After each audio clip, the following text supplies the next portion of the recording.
सती, उनका विवाह शंकर जी के साथ हुआ। इन्हीं 16 कन्याओं से पूरा संसार भरा हुआ है।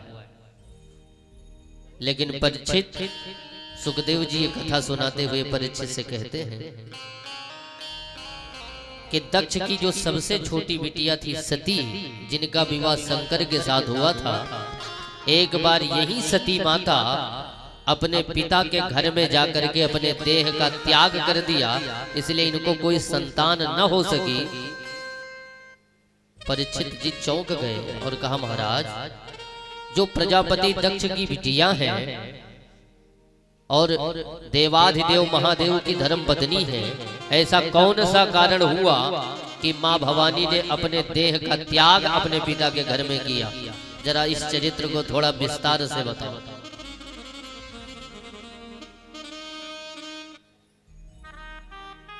सुखदेव जी ने कहा कि यही प्रश्न विदुर जी ने मैत्रेय जी से किया। तो मैत्रेय मुनि ने जो विदुर को सती चरित्र सुनाया, वही चरित्र हम आपको सुना रहे हैं। ध्यान से अब आप लोग सती चरित्र सुने। एक बार की बात है, ब्रह्मा जी ने अपने प्रिय बेटे दक्ष को सभी देवताओं का प्रजापति बना दिया। तो जैसे दक्ष को प्रजापति का पद मिला, सो अहंकार में भर गए। प्रभुता पाहि काओ मद नाही, पद मिलते प्राय अहंकार आ ही जाता है। तो दक्ष को भी बड़ा अहंकार आ गया। तो दक्ष ने सोचा कि लाओ कुछ स्वागत समारोह किया जाए। भाई प्रधान जी हो या विधायक जी हो, जब चुनाव जीत के आते हैं तो थोड़ा बहुत लोगों को बुलाते हैं कि भैया आओ, आपने हमारी इस तरह मदद की, छोटा मोटा ही सही, लेकिन कुछ न कुछ कार्यक्रम करते हैं लोगों का आभार व्यक्त करने के लिए। तो दक्ष ने सोचा कि हमें प्रजापति का पद मिला है, तो क्यों ना हम लोगों को बुला करके सबका आभार व्यक्त करें। तो एक सभा लगाई और उस सभा में स्वागत समारोह उसका नाम रखा। अब उस स्वागत समारोह में तमाम देवी देवता आकर के सब आसन ग्रहण किए, बैठ गए। ब्रह्मा विष्णु शंकर भी आकर के बैठ गए। लेकिन प्रजापति दक्ष जैसे उस स्वागत समारोह में प्रवेश किया, तो जितने देवता आए थे सब खड़े होकर के दक्ष का स्वागत करने लगे। महाराज की जय हो, महाराज की जय हो। लेकिन 3 लोग नहीं खड़े हुए थे, ब्रह्मा विष्णु और शंकर। तो ब्रह्मा जी को देख के कुछ नहीं बोले, क्योंकि पिताजी हैं, कोई बात नहीं। विष्णु जी को जब देखा दक्ष ने, तो सोचा पिता के पिता है, कोई बात नहीं। लेकिन जब ध्यान भोले बाबा की ओर पड़ा कि आखिर ये हमारा दामाद है, सब लोग खड़े होकर के हमारा स्वागत कर रहे हैं, लेकिन आखिर ये क्यों नहीं खड़ा हुआ? तो पहुंचते ही उद्बोधन चालू कर दिया। दक्ष का उद्बोधन तो बाद में होना था, अंतिम में, लेकिन पहुंचते ही उद्बोधन चालू कर दिया और सारे ऋषियों से कहा, ऋषियों हमारी बात ध्यान से सुनो। सारे ऋषि लोग, देवता लोग बड़े अचंभित हो गए कि महाराज का उद्बोधन तो अंतिम में होना था, पहुंचते ही बोलने लगे, इसका मतलब कोई विशेष बात है। तो दक्ष ने कहा, श्रूयतां ब्रह्म ऋषयो में सहदेवा सहग्नया साधूनां बुभ्रते वित्तं नाज्ञानानं च मत्सरा। ए ऋषियों, श्रूयताम, हमारी बात सुनो। सारी सभा शांत है प्रजापति दक्ष के उद्बोधन को सुनने के लिए। दक्ष ने कहा कि साधु नाम बुभ्रते वित्तम, जहां पर सभ्य समाज साधुओं की सभा लगी हो, वहां यदि कोई दुष्ट व्यक्ति आकर के बैठ जाए तो उसी प्रकार उस सभा को गंदा करता है, जैसे एक गंदी मछली पूरे तालाब के जल को गंदा कर देती है। सब लोग इधर उधर देखने लगे कि आखिर महाराज का इशारा किसकी ओर है। पहुंचते इस प्रकार के व्यंग वचन बोलना प्रारंभ कर दिया। कोई विशेष बात तो नहीं है, इधर उधर देखने लगे, सबका मुंह देखने लगे कि आखिर महाराज ऐसी बातें क्यों कर रहे हैं। दक्ष ने कहा इधर उधर क्या देख रहे हो, ये शंकर तुझे दिखाई नहीं दे रहा है। सभ्य समाज में कैसे बैठा जाता है, किसके साथ कैसे व्यवहार किया जाता है, ये क्या जाने सभ्य समाज में बैठना। प्रेतावासेषु घोरेषु भूत प्रेता गणेर्वृता, भूत प्रेतों की मंडली में बैठने वाला ये शंकर सभ्य समाज में कैसे बैठा जाता है, इसे क्या पता। और पहुंचते ही हजारों गालियां भोले बाबा को सुनाना प्रारंभ कर दी। नंदीश्वर भोले बाबा की ओर देखने लगे, प्रभु आपके ससुर जी आपको हजारों गाली दे रहे हैं और आप मौन बैठे हो, हमसे तो नहीं रहा जा रहा है, हम इसका उत्तर देने जा रहे हैं। भोले बाबा ने मना किया, ना ना नंदीश्वर पहले ये बताओ गाली कहाँ की खानी चाहिए, ससुराल की? तो हमारे ससुर जी हैं। फर्क इतना है कि लोग विवाह के पहले खाते हैं, हम बाद में सुन रहे हैं, तो हम सुन रहे हैं तो आप भी सुनो। नंदीश्वर ने कहा जब आपका मन है सुनने का भैया तो हम क्या कर सकते हैं, सुनो भैया।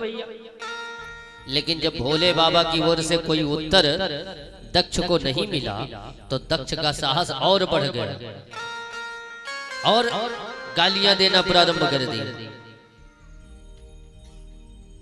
जब और बड़बड़ाने लगा, किसी ने कहा कि जब इतने बुरे थे भोले बाबा तो अपनी बिटिया का विवाह क्यों कर दिया। दक्ष ने कहा ओ मैं अपनी बिटिया का विवाह करता इनके साथ, कहा मेरी मृगलोचनी कन्या और कहा ये बंदर जैसे मुख वाला शंकर, मैं इसके साथ विवाह करता। अरे वो तो हमारे पिता ब्रह्मा जी नहीं माने, तो ब्रह्मा जी के कहने पे हमने विवाह किया था, नहीं इसके साथ मैं अपनी बिटिया का विवाह करता।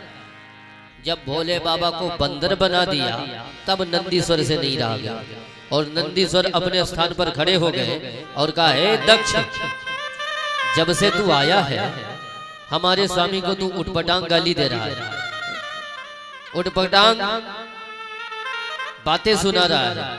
हमारा श्राप है कि जब से तू आया है बक बक बक बक बड़बड़ाता ही रहा, तो जाओ तेरा सर बकरे का लग जाए। जैसे इतना श्राप दिया तो दक्ष तो कुछ नहीं बोले, दक्ष की ओर से भृगु जी खड़े हो गए। हे नंदीश्वर, ये ससुर दामाद का झगड़ा बीच में तुमको किसने कहा था कि मामला को अपने हाथ में लो, तुमने क्यों श्राप दिया हमारे स्वामी को। जाओ हमारा भी श्राप है कि आज के बाद भोले बाबा के जितने गण हैं सब धूर्त हो जाए। अब भोले बाबा के सब गण खड़े हो गए, जितने गण बैठे थे। हे महाराज तुमने हमें श्राप दिया, जाओ हमारा श्राप है कि आज के बाद ब्राह्मण सब दरिद्र हो जाए।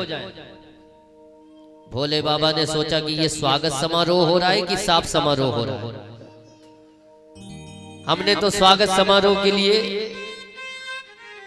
यहाँ पर हम लोग उपस्थित हुए थे, लेकिन यहाँ तो साफ समारोह हो रहा है। जैसे तैसे भोले बाबा ने अपने गणों को समझाया। भृगुवाज ऋषि गण देवताओं को समझा रहे हैं, दक्ष को समझा रहे हैं। सभा भंग हो गई और सब अपने अपने स्थान पर चले गए। लेकिन दक्ष ने सोचा कि भोले बाबा ने हमारा अपमान किया है, तो आज से इनका दाना पानी समाज से बिल्कुल बंद करा के मैं छोड़ूंगा। तो ये काम सबसे पहले मैं अपने घर से ही शुरू करूं। तो कनखल क्षेत्र में बड़े भारी यज्ञ का आयोजन किया और उस यज्ञ में जितने देवी देवता थे सबको निमंत्रण भेजा गया, सिवाय भोले बाबा के। भोले बाबा को कोई चिट्ठी पत्री नहीं भेजी। कनखल में बड़ा भारी यज्ञ का आयोजन हुआ, सारे देवी देवता बन ठन के जा रहे हैं। अच्छा देखिए जा कहां से रहे हैं, सारे देवी देवता जा कहां से रहे हैं। जैसे मोटर कार की मजबूरी है कि वो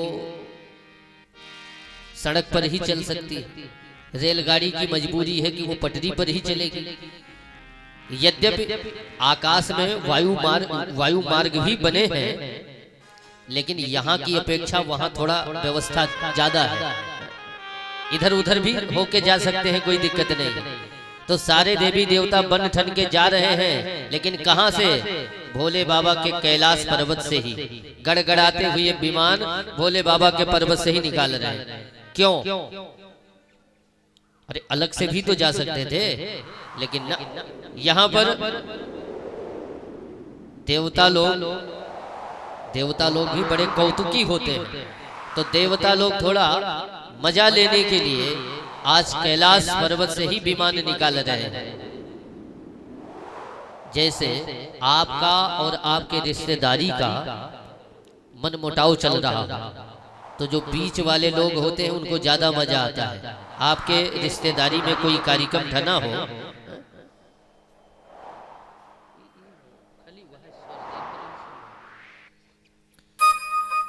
आपके रिश्तेदारी में कोई कार्यक्रम ठना हो और आपको मान लीजिए निमंत्रण न मिला हो, तो बीच वाले लोग ऐसा आकर के आपसे अभिनय करेंगे। पता सब कुछ है कि आपका और आपके रिश्तेदारी का अनबन है, लेकिन पहुंचेंगे, कहो भैया अभी तैयार नहीं हुए, क्यों चल नहीं रहे हो? तो कहेगा नहीं नहीं भैया हम नहीं जाएंगे, आप जाओ। क्यों, क्या हुआ? अब जानते सब कुछ है, लेकिन अभिनय इस प्रकार उसके मुख से कहलवाएंगे, तो वो कहेगा कि भैया हमारा उनका इस समय थोड़ा मनमुटाव चल रहा है। हरे राम राम, ये काम उन्होंने अच्छा नहीं किया, यदि आप कहो तो मैं भी न जाऊं। अब कौन कहेगा कि आप भी न जाओ? वो कहेगा नहीं नहीं भैया आप जाओ, हम भी कभी मामला जब हमारा उनका बैठ जाएगा तो हम भी आएंगे जाएंगे, लेकिन जब बाहर निकल के आएंगे तो वो सीना तान के चलेंगे, बड़ा खास बन रहा है, देखो निमंत्रण नहीं मिला। तो यही हाल देवताओं का है। सारे देवता आकाश से कैलाश पर्वत से ही अपना वायुयान निकाल रहे हैं। और गोस्वामी जी तो कहते हैं कि केवल गड़गड़ाते हुए विमान नहीं ले जा रहे हैं, उनकी जो स्त्रियां हैं वो कर ही कल गाना, वो गाते बजाते हुए धुंधवी बजाते हुए जा रहे हैं। सती ने देखा कि आज सुबह से विमानों की झड़ी नहीं टूट रही है, आखिर ये सारे विमान जा कहां रहे हैं? तो नजर उठा करके एक सखी से पूछा कि देवी जी कहां? तो आकाश में उड़ रही देवी बोली कि अरे सती बहना, अभी तू यहीं बैठी है, अरे तुझे पता नहीं तुम्हारे पिताजी ने कनखल में बड़े भारी यज्ञ का आयोजन किया है, तू तैयार नहीं हुई। अब सती ये कैसे कह दे कि मुझे निमंत्रण नहीं मिला? तो सती उससे बोली कि नहीं नहीं देवी जी तुम चलो, मैं अभी आती हूँ। और सती जी पहुंच गई भोले बाबा के पास और भोले बाबा के चरण पकड़ लिया और चरण दबाना प्रारंभ किया। भोले बाबा बोले देवी जी क्या बात है? कुछ नहीं महाराज, हम पतिव्रताओं का धर्म ही है पतियों की सेवा करना। भोले बाबा बोले कि नहीं देवी, आज कुछ ज्यादा ही पतिव्रता धर्म निभा रही है। क्या बात है बताओ? जब पतिदेव की सेवा ज्यादा बढ़ जाए एकाएक, तो पतिदेव को सावधान हो जाना चाहिए। या तो सेवा हमेशा चलती रहे, लेकिन कभी कभार सेवा बढ़े तो इसका मतलब कोई विशेष कारण है। तो भोले बाबा ने कहा कि देवी जी आज कुछ ज्यादा ही पतिव्रता धर्म निभा रही हो, बताओ क्या बात है? सती ने कहा प्रभु जरा अपने सिर उठा करके ऊपर तो देखो आकाश में। भोले बाबा ने कहा वो तो मैं सुबह से देख रहा हूँ। क्या देख रहे हो महाराज? भोले बाबा ने कहा इन विमानों को। सती ने कहा प्रभु मैं वही तो कहना चाह रही हूँ कि शायद आपको पता नहीं ये सारे विमान कहाँ जा रहे हैं, कहाँ जा रहे हैं। तो सती ने अपनी बात थोड़ा घुमा के बताया। आज की माताएं बहनें होती जो तो मैं शब्द ज्यादा करती हूँ, उनके मायके में यदि कोई कार्यक्रम होता है तो मेरे मायके में हो रहा है, ज्यादा अहंकार वाली बात। लेकिन आज सती ने एक बार भी नहीं कहा कि हमारे पिताजी ने यज्ञ किया है, कनखल में यज्ञ का आयोजन किया है, हमारे मायके में कार्यक्रम हो रहा है ना। आज सती ने अपनी बात थोड़ी घुमा के कहा। क्या कहा? प्रजापतेस्ते ससुरस्य साम्प्रतं निर्यापितो यज्ञमहोत्सवा किल वयं च तत्राभिसरामवामते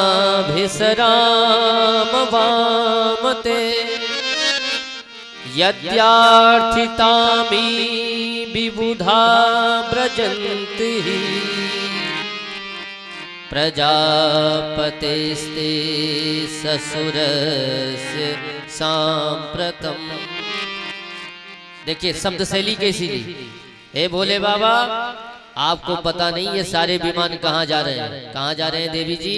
तो कहा आपके ससुराल जा रहे हैं। ये नहीं कहा मेरे मायके जा रहे हैं, कहा ये सारे विमान आपके ससुराल जा रहे हैं। आपके ससुर जी ने बड़ी भारी यज्ञ का आयोजन किया। ऐसी शब्द शैली क्यों? ताकि भोले बाबा का और दक्ष का अपनत्व नजर आवे। हमारा भी विवाह के बाद बहनों से मिलना जुलना नहीं हुआ। हम 16 बहनें थी, कभी किसी से मिलना नहीं हुआ। और इस यज्ञ भंडारे में सब आएंगी। पिता के घर यज्ञ भंडारा होता है जब, तो तमाम जो अपनी बहनें होती है, चचेरी बहन हो या फुफेरी बहन हो या मौसेरी बहन हो, सब आती है भंडारे में। तो मन में उल्लास रहता है कि चलो सबसे मिलेंगे। तो सती का भी मन में उल्लास है कि हम भी चल कर अपने बहनों से मिलेंगे, अपने जीजा लोगों का दर्शन होगा, तो बड़ा आनंद आएगा। इसलिए प्रभु हम चाहते हैं कि आप जल्दी से तैयारी बनाओ और आप भी चलो हमारे साथ। भोले बाबा ने कहा कहो नीक मोर्यो मन भावा, लेकिन अनुचित एक नन्योत पठावा। गोस्वामी जी किस कहते हैं? देवी जी बड़ी अच्छी बात कही। हमारा भी बड़ा मन था जाने के लिए, लेकिन कोई चिट्ठी पत्री आई? सती ने कहा चिट्ठी पत्री तो नहीं आई। कभी कभी हमारा डाक भी गड़बड़ कर देता है। यहाँ का आधार कार्ड वहां भेज देता है, वहां का वहां भेज देता है। तो निमंत्रण भेजा होगा, हो सकता है कहीं अलग चला गया हो या किसी से कहा होगा, कोई भूल गया होगा बताने के लिए। भोले बाबा समझाने लगे देखो देवी जी ये बात नहीं है।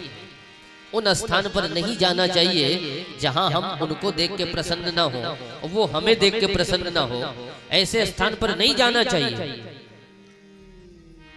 आवत ही हर से नहीं, नैनन नहीं सनेह, तुलसी तहां न जाइए, चाहे कंचन बरसे ने। सती ने भोले बाबा जी से कहा महाराज आप इस प्रकार की बातें क्यों कर रहे हैं? आपको क्या लगता है कि आपको देख के हमारे पिताजी प्रसन्न नहीं होंगे? भोले बाबा ने कहा देवी जी बात ही कुछ ऐसी है। क्यों? तो आज तक भोले बाबा जो स्वागत समारोह वाली बात थी वो अपनी देवी जी से नहीं बताया था। आज जब सती ज्यादा चलने के लिए भोले बाबा से प्रार्थना की, तो आज भोले बाबा ने स्वागत समारोह वाली बात बताई कि देवी जी आपके पिता के स्वागत समारोह में नेक हम खड़े नहीं हुए, उसके बदले में हजारों गालियां उन्होंने हमें सुनाई और उसी का बदला लेने के लिए हमें निमंत्रण नहीं दिया। इसलिए देवी जी मैं तो जाने वाला नहीं हूं। सती ने सोचा राम राम, इतने दिन की बात और हमारे स्वामी ने हमसे नहीं बताया। यदि इसी प्रकार का आना जाना बंद रहा तो बीच के लोग जो होंगे बड़ा आनंद लेंगे, अन्य देवता बड़ा मजा लेंगे।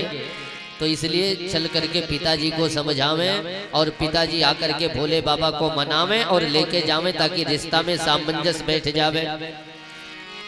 तो सती ने पहले तो भोले बाबा से खूब प्रार्थना किया महाराज चलो, आप चलो, हमारा कहना मानो और मैं जाऊंगी तो हमारे पिताजी आपके सामने उठक बैठक लगाएंगे, आप चल के तो देखो। भोले बाबा ने कहा कि देवी जी आप लाख कह दो हमें, लेकिन अपन जाने वाले नहीं हैं। सती समझ गई कि अब हमारे स्वामी तो नहीं जाएंगे, लेकिन यदि ये नहीं गए, हम नहीं गए तो इसी प्रकार खटास बना रहेगा, तो मिठास करने के लिए मैं जाऊंगा। तो भोले बाबा जी से कहा प्रभु यदि आपकी आज्ञा हो तो मैं चली जाऊं। भोले बाबा ने कहा देवी जी आपकी जो इच्छा कहे सो करो, मैं कुछ नहीं कह सकता। सती ने सोचा कि हमारे प्रभु तो क्षणे रुष्टा क्षणे तुष्टा, रुष्टा तुष्टा क्षणे क्षणे, क्षण भर में रुष्ट होते हैं, क्षण भर में प्रसन्न हो जाते हैं। तो चलो चल के पहले पिताजी को मनाऊं और बाद में आके भोले बाबा को मना लूंगी, तो रिश्ते में मिठास पुनः प्रारंभ हो जाएगी। तो सती ने भोले बाबा को प्रणाम किया और कहा मैं जा रही हूं अपने पिता के यज्ञ में। चल दिया। भोले बाबा टुकुर टुकुर देखते रहे और कहा राम राम, हमने होनी को टालने का कितना प्रयास किया, लेकिन वारे होनी कितनी प्रबल, टली नहीं। जब देखा कि सती जी चली गई तो नंदीश्वर को बुलाया। हे नंदीश्वर। नंदीश्वर हाथ जोड़ के खड़े हो गए। जी महाराज, देखो तुम्हारी मैया तुम्हारे नाना के घर गई है। हम चाहते हैं कि तुम्हारी मैया का जितना सामान है सारा सामान उनके सूटकेस अटैची में भरो और मैया जी के साथ तुम लोग भी नाना जी के यहाँ जाओ। नंदीश्वर आज दो चार गण और थे, सब प्रसन्न हो गए। वाह महाराज, नाना जी के यहाँ यज्ञ है, हम भी जाएंगे, उत्सव देखेंगे। तो माता सती का जो भी सामग्री था सब सामग्री नंदीश्वर ने पैक किया और चल दिए। आधे रास्ते में जाके मैया से मिले। मैया हम भी चलेंगे नाना जी के यहाँ। अच्छा ठीक है नंदीश्वर चलो। तो नंदीश्वर पे ही सती मैया बैठ गई और चल दिया। लेकिन जब कनखल पहुंची तो वहां दक्ष का सख्त निर्देश था कि शिव संबंधी कोई भी आवे, यदि उससे कोई बात भी करेगा तो शिव के समान ही हमारा द्रोही हो जाएगा। तो जो देवी देवता सती को पहले देख के नतमस्तक होते थे, प्रणाम करते थे, आज वही देवी देवता सती को देख के मुंह घुमा लेते, मानो देखा ही ना हो, अनदेखा कर देते हैं। सती को ये अपमान बड़ा बुरा लगा। राम राम, ये सारे देवी देवता हमें प्रणाम करते थे, चरणों में गिर जाते थे, लेकिन आज तो ये अनदेखा कर रहे हैं, हमें मुंह घुमा ले रहे हैं। बड़ा बुरा लगा अपमान को देख। सती ने कहा कोई बात नहीं, चलो चल के महल में देखें। तो सती जब अपने भवन पहुंची तो गोस्वामी जी लिखते हैं कि सती जी अपने जब भवन में पहुंची तो माँ होती है, माँ ने तो दौड़ के अंक में भर लिया, लेकिन बहनें कैसे मिली?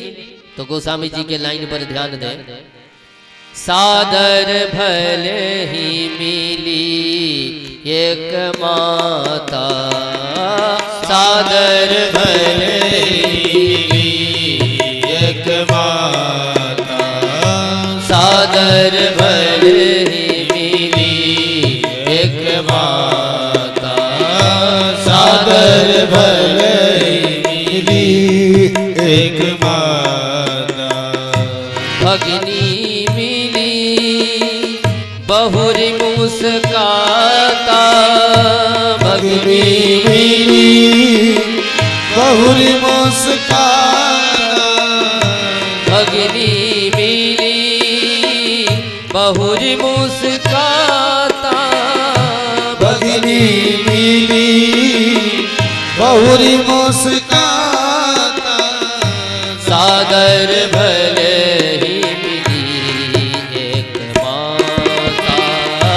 सादर भले ही मिली एक माता, सादर भले ही मिली एक माता, सादर भले ही मिली एक माता, मिली एक माता।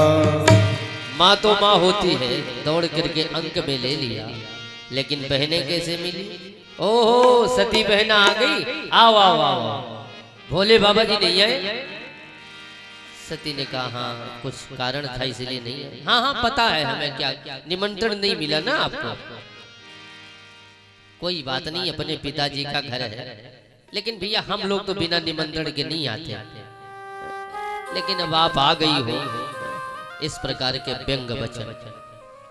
सती इस अपमान को भी सह लिया। सती ने सोचा चलो पिताजी का हाल देखें। तो सती जाहि देखई जब जागा, तो कतहु न दीख शंभु कर भागा। जब यज्ञ मंडप में पहुंची तो छोटे मोटे जितने देवता थे सबका कहीं न कहीं भाग लगा था, लेकिन भोले बाबा जी का कहीं भाग नहीं। ये देख के सती मैया तिलमिला उठी। सुखदेव जी भी कहते हैं कि परीक्षित अरुद्र भागम तम वेक्षचाध्वरम पित्रा च देवो कृत हेलनम विभौ अनादृतो यज्ञ सदस्वधीश्वरी चुकोपलोका निवधक्षति रुषा।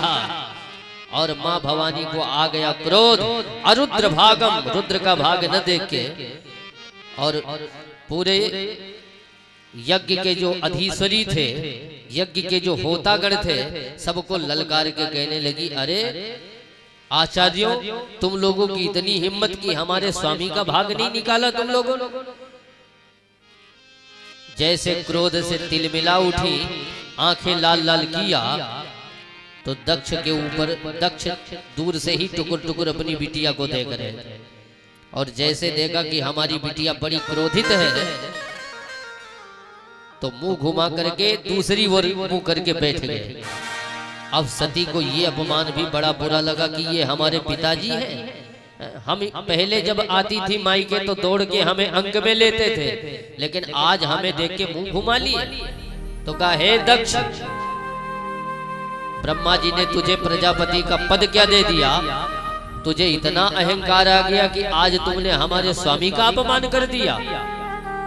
पतिव्रता नारी वो होती है जो अपना अपमान तो सह सकती है, लेकिन अपने पति का अपमान नहीं सह सकती। सती ने सोचा अभी तक हमारा अपमान हो रहा था, लेकिन इस यज्ञ मंडप में हमारे स्वामी को भाग नहीं मिला, इसलिए यहाँ पर हमारे स्वामी का अपमान हो रहा है। सती को इतना क्रोध आया कि अपने अंदर जठराग्नि को उत्पन्न किया और यज्ञ में जाके बैठ गई। उसी यज्ञ कुंड में धू धू करके मां भवानी का शरीर जलना प्रारंभ हो गया। नंदीश्वर आदि जो गण आए थे भोले बाबा के, मारो काटो का उद्घोष मचा दिया। तो भृगु जी ने यज्ञ में रक्षा का मंत्र पढ़ के डाल दिया, तो यज्ञ से तमाम रक्षक उत्पन्न हो गए और नंदीश्वर आदि को मार मार करके भगा दिया। नारद जी आंखों देखा हाल जाकर के भोले बाबा को सुना डाला। भवो भवान्या निधनम प्रजापते रसकृताया अवगम्य नारदा। भोले बाबा, मां सती जी अपने शरीर का त्याग कर दिया। आंखों देखा हाल भोले बाबा को नारद जी ने जाकर के जैसे सुनाया। अब भोले बाबा को आ गया क्रोध। भोले बाबा जी कहते हैं कि सज्जनता दिखाना समाज में अच्छी बात है, सज्जन बने रहो, लेकिन उसी सज्जनता को यदि लोग कायरता समझने लगे तो अपने वीरता का प्रभाव भी दिखाना चाहिए, नहीं तो आपकी सज्जनता कायरता में गिनी जाएगी। भोले बाबा ने सोचा आज तक हम सज्जन बने रहे, हजारों गाली सुना डाली स्वागत समारोह में, हम कुछ नहीं बोले, निमंत्रण नहीं दिया, हम कुछ नहीं बोले, यज्ञ में हमारा भाग नहीं लगाया, हम कुछ नहीं बोले, लेकिन आज हमारी देवी जी सती जी ही भस्म हो गई। यदि आज भी हम कुछ नहीं बोले तो सारे देवताओं में हमारी कायरता समझी जाएगी कि मानो हम डरते हैं। तो आज भोले बाबा को आ गया क्रोध, तुरंत एक जटा से बाल उखाड़ करके जमीन पे पटक दिया, सो एक दैत्य उत्पन्न हो गया। क्वा हम, मैं कौन हूँ, कौन हूँ? भोले बाबा बोले, भो वीर ते भद्रम, हे वीर तुम्हारा कल्याण हो, नाम पड़ा वीर भद्र। क्या आदेश है? तो कहा दक्षम सयज्ञम सजही, जाओ दक्ष यज्ञ विध्वंस करो। भोले बाबा के जितने गण और थे सबको साथ में भेज दिया कि सब जाओ दक्ष यज्ञ विध्वंस करो। वीरभद्र समस्त गणों के साथ भोले बाबा के कहने के अनुसार दक्ष के यज्ञ कुंड की ओर प्रस्थान किया। इधर नंदीश्वर आदि जो पिट के लौट रहे थे, आधे रास्ते में पहुंचे थे। वीरभद्र बोले, हे नंदीश्वर, हम लोग भोले बाबा के गण हैं, चलो फिर से युद्ध होगा और फिर से बदला लिया जाएगा। अब नंदीश्वर आदि को भी थोड़ा जोश आया कि हमारे साथी सब आ गए हैं, अब काहे को भय। तो सारे भोले बाबा के गण पुनः आधे रास्ते से वीरभद्र के साथ चल दिए और पहुंच करके चारों तरफ से यज्ञ मंडप को घेर लिया और मारो काटो का ऐसा उद्घोष मचाया कि जो भी देवता मिल जाते थे किसी का हाथ तोड़ देते थे, किसी का पैर काट के फेंक देते थे, भृगु जी की दाढ़ी नोच ली, पूषा देवता के दांत तोड़ दिए, भग देवता की आंखें निकाल ली और अंत में दक्ष की मुंडी मड़ोड़ के उसी यज्ञ कुंड में स्वाहा कर दी। हाहाकार हो गया, यज्ञ विध्वंस हो गया। सारे देवता ने सोचा कि हमारे जो यज्ञ के मुख्य जजमान थे उनकी मुंडी स्वाहा हो गई, तो अब यज्ञ किसके लिए होगा। तो सारे देवता भाग भाग करके ब्रह्मा जी की शरण में पहुंच गए। पाहिमाम, पाहिमाम, बचाओ बचाओ। ब्रह्मा जी से जाके सारा हाल बताया। ब्रह्मा जी बोले भैया जिस यज्ञ में मैं न गया हूं, विष्णु जी न गए हो, भोले बाबा न गए हो, वो यज्ञ कभी पूरा हो सकता है। देवता बोले महाराज इस बार किसी तरह भोले बाबा के क्रोध से बचाओ, नहीं वो भोले बाबा के गण हमें ढूंढ रहे हैं, जहां मिल जाएंगे सो जो बचा कुचा शरीर है ये भी नष्ट कर देंगे। ब्रह्मा जी बोले चिंता न करो, चलो हमारे साथ।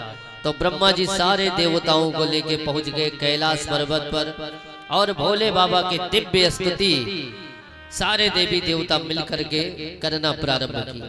आइए हम लोग भी भोले बाबा की स्तुति करें। सारे देवी देवता भोले बाबा को दूर से ही प्रणाम करके वापस लौट आते हैं। भोले बाबा तो मौन होकर के समाधि में है, लेकिन किसी देवता की हिम्मत नहीं होती कि नजदीक जाके स्तुति करे। स्तुति करते थे तो दूर जाके ही स्तुति करके और सीधा भाग आते थे। सारे देवता कहते हैं कि प्रभु शिव भोला भंडारी, शिव भोला भंडारी, लाज राखो हमारी। शिव भोला भंडारी, लाज राखो हमारी। सब लोग गाइए। शिव भोला भंडारी, लाज राखो हमारी। शिव भोला भंडारी, लाज राखो हमारी। राखो हमारी लाज, राखो हमारी, राखो हमारी लाज, राखो हमारी। हे डमरू के धारी, हे डमरू के धारी, लाज राखो हमारी। शिव भोला भंडारी, लाज राखो हमारी। शिव भोला भंडारी, लाज राखो हमारी। तालियों के साथ सब लोग प्रेम से गावे भोले बाबा जी की महिमा।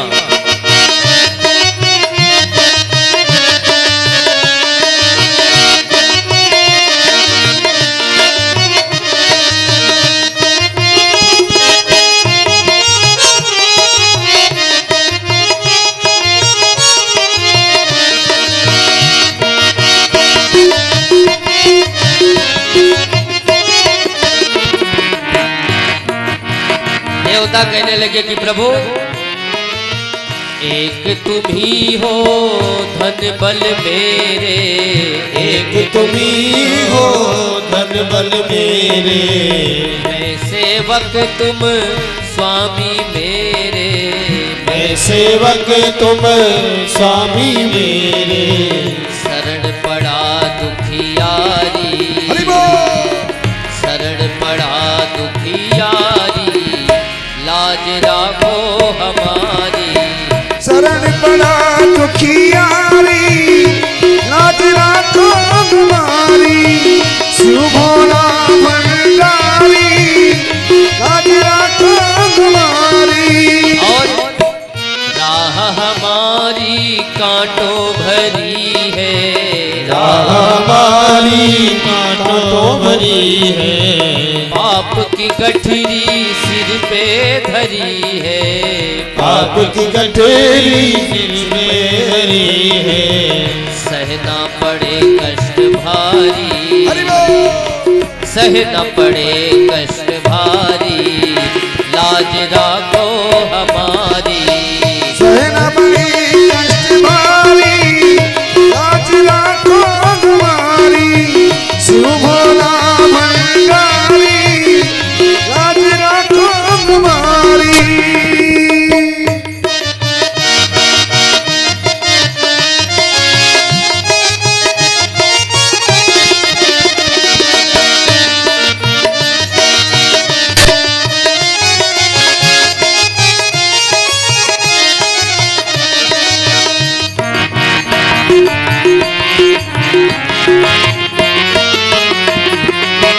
देवता बोले महाराज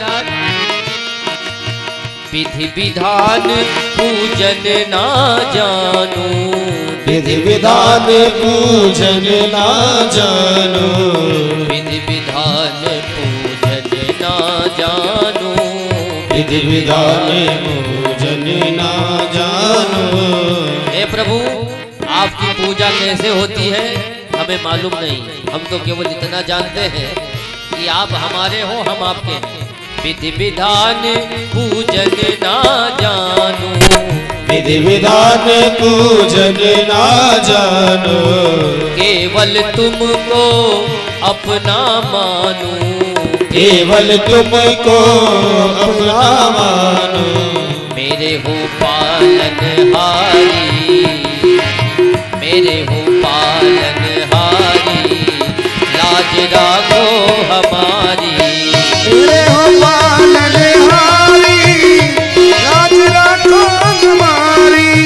शिव भोला भंडारी, लाज राखो हमारी। अंतिम लाइन में देवता लोग स्तुति हुई करते हुए प्रार्थना करते हैं और कहते हैं कि प्रभु, मेरे और नहीं कोई दूजा, मेरे और नहीं कोई दूजा, करते हैं हम आपकी पूजा, करते हैं हम आपकी पूजा। मेरे और नहीं कोई दूजा, मेरे और नहीं कोई दूजा, करते हैं हम आपकी पूजा, करते हैं हम आपकी पूजा। आए हैं आए हैं आए हैं शरण तिहारी, लाज राखो हमारी। आए हैं शरण तिहारी, लाज राखो हमारी। प्यारे शिव भोला भंडारी, लाज राखो हमारी। शिव भोला भंडारी, लाज राखो हमारी। हे डमरू के धारी, लाज राखो हमारी। राखो हमारी लाज राखो हमारी, राखो हमारी लाज राखो हमारी। राखो हमारी लाज राखो हमारी, राखो हमारी लाज राखो हमारी। प्यारे हे डमरू के धारी, लाज राखो हमारी।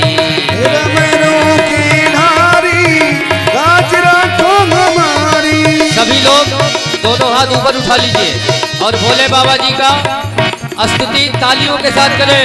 शिव भोला भंडारी, लाज राखो हमारी। शिव भोला भंडारी, लाज राखो हमारी। भोला भंडारी,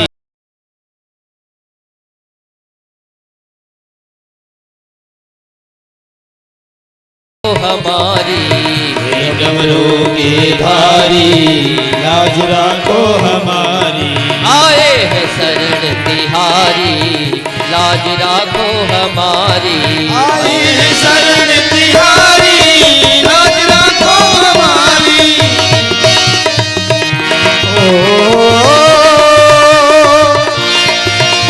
मेरे प्रभु भोलेनाथ, भोला भंडारी, मेरे सरदारी।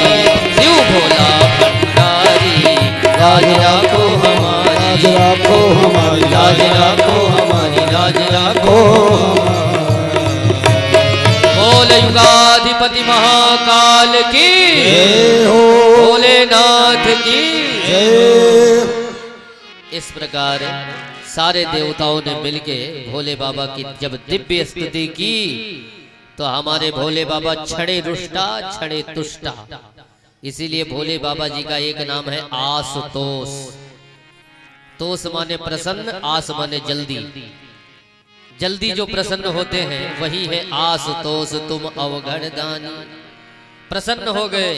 वाह देवताओं, आपने बड़ी दिव्य स्तुति की है, बताओ क्या चाहिए। देवता बोले महाराज, यदि यज्ञ अधूरा रह जाता है तो जो उसके यज्ञाचार्य होते हैं उनको दोष लगता है। तो महाराज यज्ञ अधूरा पड़ा है, हम चाहते हैं कि यज्ञ चल के पूरा कराओ। भोले बाबा बोले भैया जब हमारा यज्ञ में निमंत्रण ही नहीं है तो हम कैसे जावें। सारे देवता एक स्वर में बोल दिया महाराज आज के बाद जिस यज्ञ में आपका आवाहन नहीं होगा वो यज्ञ कभी पूरा नहीं होगा, ऐसा हम लोग वचन देते हैं। भोले बाबा बोले और तो कहा और महाराज यज्ञ में जो बची हुई सामग्री होगी सो आपकी हो जाएगी। भोले बाबा ने कहा चलो जोई राम सोई राम। प्रसन्न हो गए और पहुंच गए कनखल। भोले बाबा बोले भैया जजमान को बुलाओ।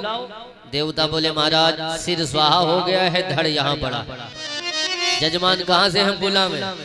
भोले बाबा को आ गई दया और एक बकरे का सर काट के, क्योंकि नंदीश्वर ने श्राप ही दिया था कि तुम्हारा सर बकरे का लग जाए, तो नंदीश्वर के श्राप को सत्य करने के लिए एक बकरे का सर काट के और दक्ष को जैसे लगाया तो 4 श्लोकों में दक्ष ने बड़ी सुंदर भोले बाबा की स्तुति की। भूयान अनुग्रह अहो भवता कृतो हिनो दंडस्त्वया मयि खलु कल्मषापः। भूयान अनुग्रह अहो भवता कृतो हिनो दंडस्त्वया मयि खलु कल्मषापः। हे भोले बाबा आपने बड़ी भारी अनुग्रह की हमारे ऊपर। भोले बाबा ने कहा भैया इसमें कौन सी अनुग्रह, हमने तो तुम्हारी मुंडी मड़ोड़ दी, इसमें अनुग्रह क्या है। सो दक्ष बोले महाराज भले ही आपने क्रोध में अनुग्रह किया लेकिन अनुग्रह तो अनुग्रह होती है। कैसे, जैसे विद्यार्थी को मास्टर साहब मारते तो डंडा है लेकिन डंडा मारने में क्या अनुग्रह नहीं होती। डॉक्टर साहब फाड़ते तो पेट है लेकिन मरीज का पेट फाड़ने में क्या अनुग्रह नहीं होती, बीमारी को ठीक कर रहे हैं। तो हे महाराज हमारे अंदर भी अहंकार रूपी जहरबाद घोड़ा ने जन्म लिया था तो आपने उसी का ऑपरेशन किया है, तो ये अनुग्रह नहीं तो क्या है। भोले बाबा प्रसन्न हो गए जब दक्ष की ऐसी आवाज सुनी, बकरे की आवाज, तो गदगद हो गए और प्रसन्न होके कहा जाओ दक्ष इस जन्म में तो नहीं लेकिन अगले जन्म में जब तुम प्रचेता गण के पुत्र बन के पैदा होगे तो तुम्हारे ही संतानों के द्वारा पूरा संसार भर जाएगा, पूरे संसार का विस्तार आपके ही पुत्र पौत्रादि से होगा। आज भी भोले बाबा को प्रसन्न करने के लिए भक्त जब भोले बाबा की पूजा करते हैं तो अंतिम में बम बम बम बम कहते हैं, बकरे की आवाज निकालते हैं ताकि भोले बाबा जी को ससुर जी की याद आ जावे तो भोले बाबा प्रसन्न हो जावे। देवी भागवत में सती ने जब शरीर त्यागा तो भोले बाबा सती के शरीर को लेके हा सती कह के शिव शंभु ने ऐसा क्रंदन मचाया कि सारे देवी देवता भयभीत हो गए। बड़े विस्तार से कथा है। और तब विष्णु भगवान ने अपने सुदर्शन चक्र से माँ भगवती के शरीर को काट काट करके पृथ्वी पर गिराना प्रारंभ किया। भोले बाबा अपनी गोद में लेके माँ सती को क्रंदन कर रहे हैं आकाश मार्ग में। तो विष्णु भगवान अपने सुदर्शन चक्र से माँ सती के एक एक अंगों को काट काट के पृथ्वी पर गिराते हैं और जहां जहां माता जी का अंग गिरता है वहीं पर एक एक शक्तिपीठों का निर्माण हो जाता है। जैसे आपके बगल ही पाटेश्वरी मैया विद्यमान है, माता सती जी का पट के सहित दाहिना कंधा यहाँ पर गिरा था, इसलिए पाटेश्वरी नाम पड़ा। मैया का जहाँ आंख गिरा वो नैना देवी है, बायां अंग गिरा वो बांकेश्वरी आपके बगल देश नेपाल में है। जहां जहां मैया का शरीर गिरा वहां वहां माता जी के दिव्य शक्तिपीठों का निर्माण हुआ। देवी भागवत में बड़े विस्तार से कथा है और रामचरितमानस में भी भोले बाबा जी के विवाह की बड़े विधिवत चर्चा की है गोस्वामी जी ने। लेकिन भागवत महापुराण में बड़े ही सूक्ष्म विधि में मात्र 3-4 अध्यायों में ही शिव सती चरित्र को सुखदेव जी ने सुनाया।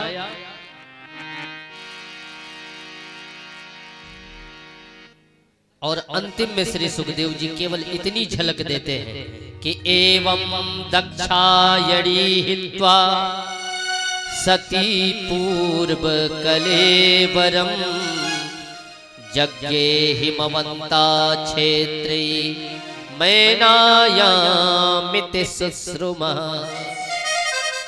वही सती मैया जब अपना शरीर त्यागा तो दूसरा जन्म पार्वती स्वरूप में मैना और हिमांचल के घर दोबारा इनका जन्म हुआ। और भोले बाबा बैंड बाजे के साथ जब बारात लेके आए तब पार्वती मैया का विवाह पुनः भोले बाबा के साथ हुआ, पुनः मिलन हुआ और तब जाकर के कैलाश पर्वत पर प्रतिष्ठित हुई। बोल शंकर भगवान की।